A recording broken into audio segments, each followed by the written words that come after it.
primer de tot, presentació de tu mateix i una miqueta de l'equip i de la moto. Jo soc el Fran Sánchez, el meu equip és el 100% Racing, som un equip que venim des de fa molts anys a les 24 hores i som un equip d'amics que venim a passar-nos-ho bé, sense cap aspiració a cap copa, però bueno, sí amb l'aspiració d'acabar i amb les ganes de passar a les 7 de la tarda per la meta i fer-ho el millor possible.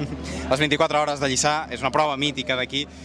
Coneixes molt bé Lliçà una mica, què significa per Lliçà aquesta prova? Bueno, les 24 hores per Lliçà d'Amunt són l'event més gran que es produeix des d'una entitat al nostre municipi. És un fet històric que faci 43 anys que aquesta cursa es realitza al nostre municipi i, a més, un moviment econòmic, social, per al nostre municipi importantíssim, amb la qual cosa, escolta'm, no hi ha res com les 24 hores a Lliçà d'Amunt.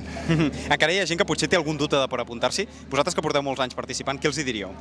Cada vegada ha d'haver-hi més gent de Lliçà d'Amunt, més gent amateur, més gent que vinguem a passar-nos-ho bé, més equips que 4 companys, 4 amics que anem a entrenar junts, ens animem i fem una moto i venim a córrer perquè certament hi ha equips molt potents que venen a guanyar i amb pilots potentíssims, però també hi ha una altra carrera, que és la carrera de la gent que venim a passar-nos-ho bé i que per la cua també hi pots disfrutar.